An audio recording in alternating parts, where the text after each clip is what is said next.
as Pedro Pascal, getting overly political when it comes to his view on politics, where he should really stay in his lane as an actor and act responsible. This is really beginning to take a turn for the worst. The upcoming Superman film, Superman himself has managed to take some shots at Fantastic Four first steps. Yup, he's making fun of Fantastic Four. That's what I'm gonna put in the headline because that's what all the articles are saying, because they need to manufacture, I guess, a rivalry, because you can't just enjoy both. We know you can't. One or the other. You can't enjoy both. And God forbid, you might be excited for Jurassic World. Not allowed. The tension is palpable, with both Disney and Marvel Studios scrambling to lock down the July 25th release of Fantastic Four. Things behind the scenes are not just messy, they're a full-blown chaotic nightmare. Between endless test screenings, frantic reshoots, and now, the ever-present shadow of Pedro Pascal making headlines for getting far too political, fans are left to wonder, what in the world is going on? He's an actor, so maybe stick to acting, right? This entire production has been spinning wildly out of control, threatening to derail one of Marvel's most anticipated reboots. The whispers have grown louder, turning into a roar. So many are now calling him Pedro Zegler. It's not some random internet jab, it's a direct, biting comparison to Rachel Zegler and the backlash she faced. Now, one thing about Pedro for sure is that he's called Rachel Zegler for a very specific reason. Alright, he's basically Pedro Zegler because he is acting very much like Rachel Zegler when it comes to his view on politics, how he refuses to step down on his politics, and spewing out his political garbage and associating it with a Fantastic Four movie.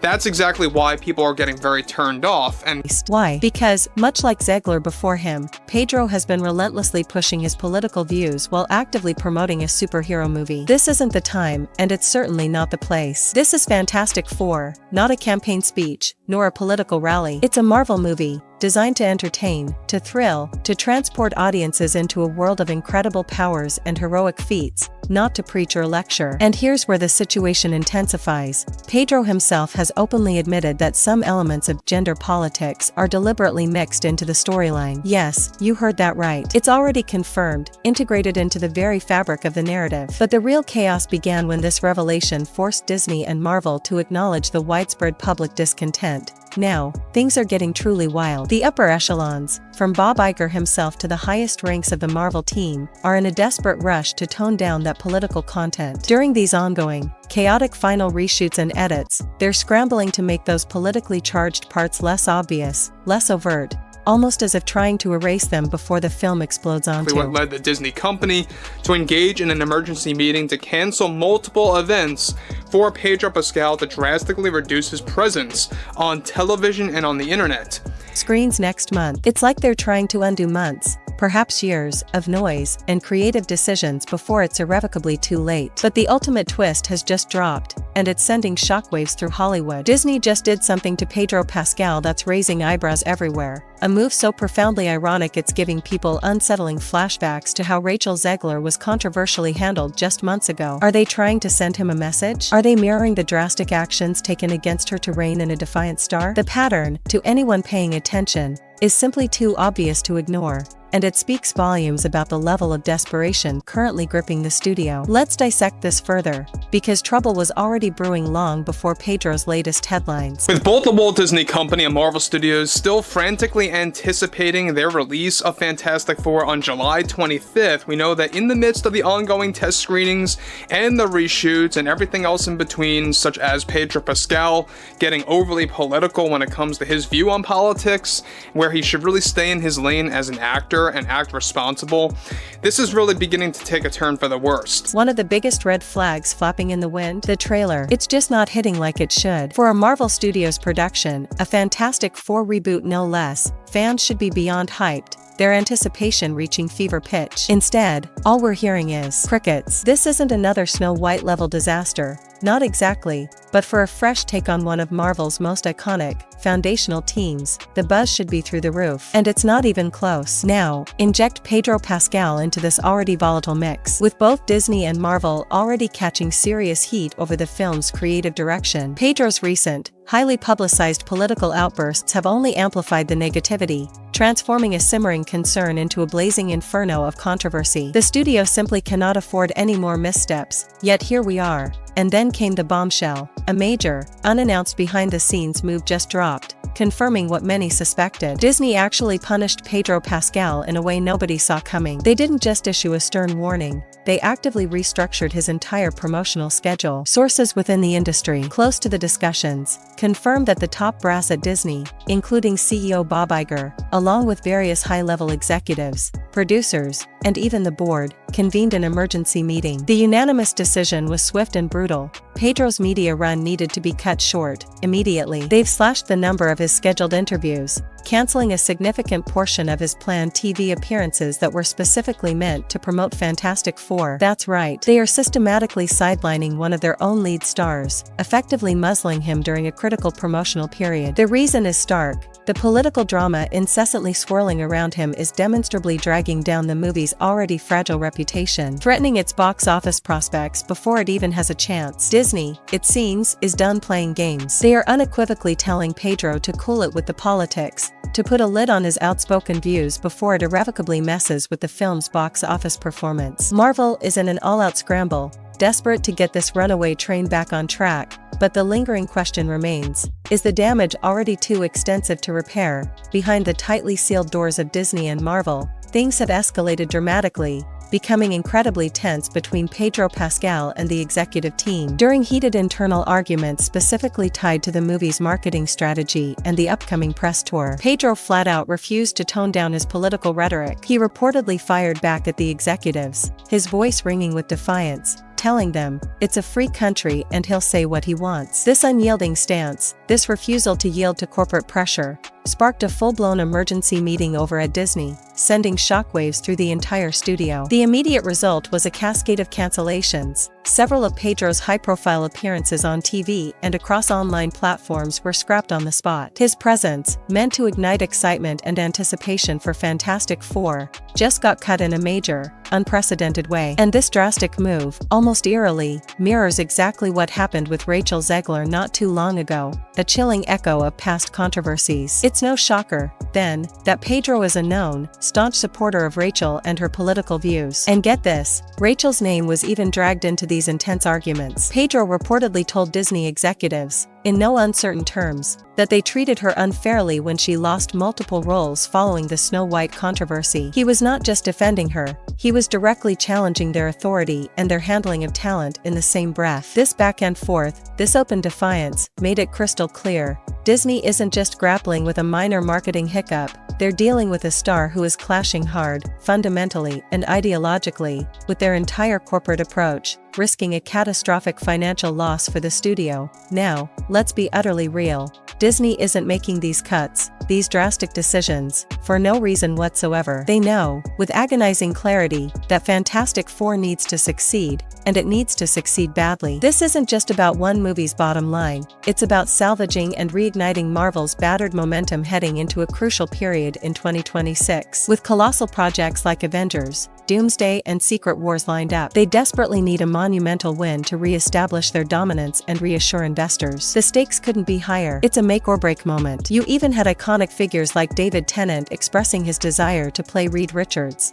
a sentiment that only adds to the immense pressure on Pedro Pascal. Tennant, at London's MCM Comic-Con, openly shared his hope to star as Mr. Fantastic in the Fantastic Four. First steps, graciously praising Pascal by saying, if it has to be someone, I'm very happy it's Pedro Pascal. This speaks volumes about the weight of this role and the hopes pinned on its success. Fans were counting the days to the film's July 25th release, excited for this new take on the Marvel classic, wondering if Tennant could have taken the superhero role to new heights. Well, the wait is almost over. Fantastic Four hits theaters, and with the Ironheart series dropping on June 24th, some fans are worried it could add even more drama and division to an already fraught landscape. Will it push people away from the Fantastic Four hype? Maybe not in a cataclysmic way, but enough to make a dent? Absolutely. Every single piece of negative press, every bit of controversy, chips away at the potential audience. Here's the real twist, the critical turning point. Pedro Pascal is finally, truly facing direct consequences from Disney. And it's all because he steadfastly refused to keep his personal politics off the stage while promoting Fantastic Four. After relentlessly pushing his views during countless interviews and across his social media platforms,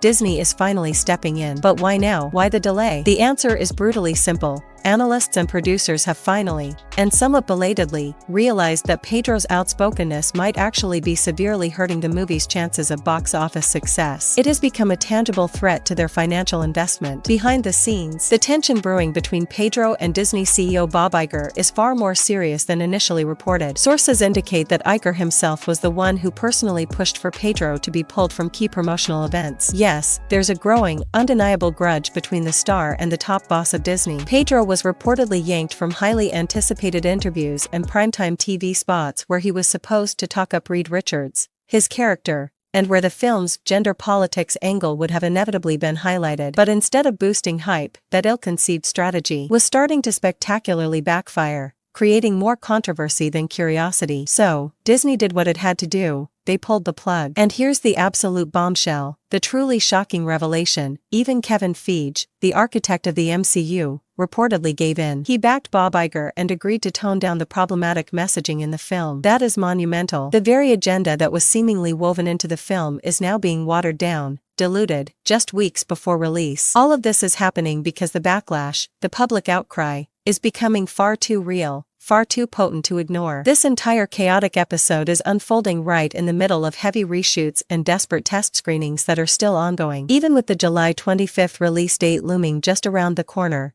with time ticking down to mere days, Marvel is frantically trying to clean up the unprecedented mess and dodge a full-on PR disaster of epic proportions. Now, let that chilling reality sink in for a second. Fantastic Four is still being heavily worked on, still being molded and tweaked, with just weeks to go before its highly anticipated release. It's a race against the clock, a desperate Hail Mary pass. This last-minute scrambling by Marvel stands in stark contrast to their biggest competitor. While Marvel is desperately trying to fix things at the 11th hour, over at DC, Superman is already wrapped up, done, dusted, and ready for its debut. James Gunn, the visionary behind the new DC universe, confirmed it himself, done and dusted. That alone places immense pressure on Marvel, because now Fantastic Four has to directly compete with all the immense hype already building around the new Superman movie. And honestly, that might be a real, significant problem for Disney. Why? Because there's a growing, undeniable vibe that Superman could very well end up outshining Fantastic Four at the box office,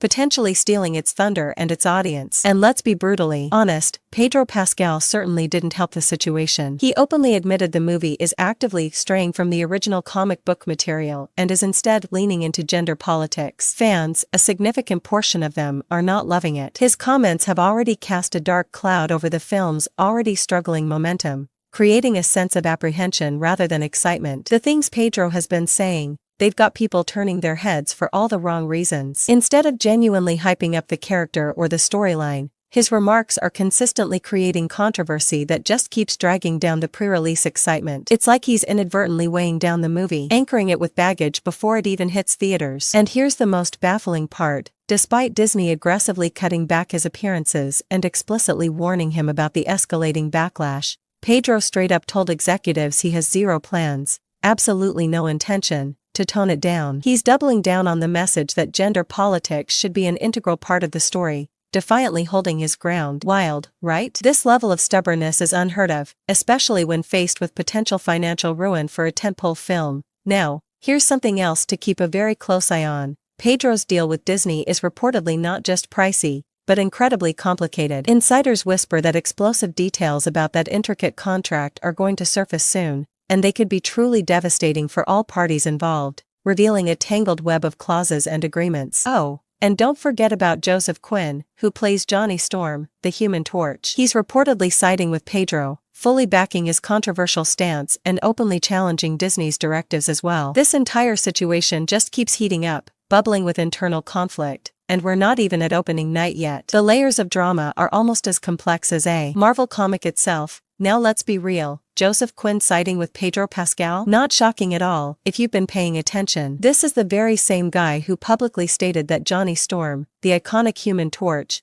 needs a full-on makeover from his classic, beloved version. According to Joseph, they are deliberately dialing back the whole womanizer thing from the beloved 2005 and 2007 films and, more importantly, from the original comics themselves. He basically confirmed that Johnny is no longer going to be that confident, flashy ladies' man we all remember and, frankly, adored. And fans, understandably, are not vibing with it. They see it as watering him down, taking the edge off a character who always brought that raw, unbridled fire, literally and personality-wise. It's stripping away the very essence of what made Johnny Storm so compelling and unique. And honestly, that creative change, that deliberate alteration to an iconic character, is just adding to the rapidly growing list of things people feel are fundamentally going wrong with this new version of Fantastic Four. It's another blow to fan expectations, another reason for skepticism. Let's face it, this movie has one shot, one singular, critical shot to finally give fans a real, solid, genuinely compelling Fantastic Four film after so many painful misfires and failed attempts. If this one doesn't land, if it crashes and burns, it might genuinely be game over for solo Fantastic Four movies for a very, very long time. There will be no second chances, no more reboots for a generation. It's now or never. Even with all their admitted flaws, the 2005 and 2007 versions, at the very least, consistently nailed the team's dynamic, captured their essence, and stayed somewhat loyal to the spirit of the source material. Johnny Storm, in those films, truly felt like Johnny Storm. The infectious energy, the playful arrogance, the literal fire and figurative personality, it was all there, crackling and alive. This new take, this revamped vision, it's making people nervous, and not in a good, excited way, but in a deeply apprehensive, worried way. So now, with Pedro Pascal causing open friction, Joseph Quinn publicly backing him, Disney scrambling in a desperate damage control operation, and Marvel still deep in chaotic reshoots with mere weeks to go until release, this entire precarious situation feels like it could genuinely go either way. Will they miraculously pull it off, against all odds, and deliver the Fantastic Four film fans have been yearning for? Or will this become another tragic what could have been moment, another painful footnote in the already tumultuous history of Marvel cinema? The fate of a franchise, and potentially Marvel's entire momentum, hangs precariously in the balance. Let me know what you think down in the comments below. Do you support Disney's drastic move to check Pedro? Or do you believe they are being too controlling and stifling creative expression? And most importantly, do you still think Fantastic Four stands a fighting chance in this crowded, controversial landscape? If you liked this breakdown, make sure to hit that thumbs up, share it with your friends, and definitely don't forget to subscribe for more updates and in-depth analyses. Catch you in the next one.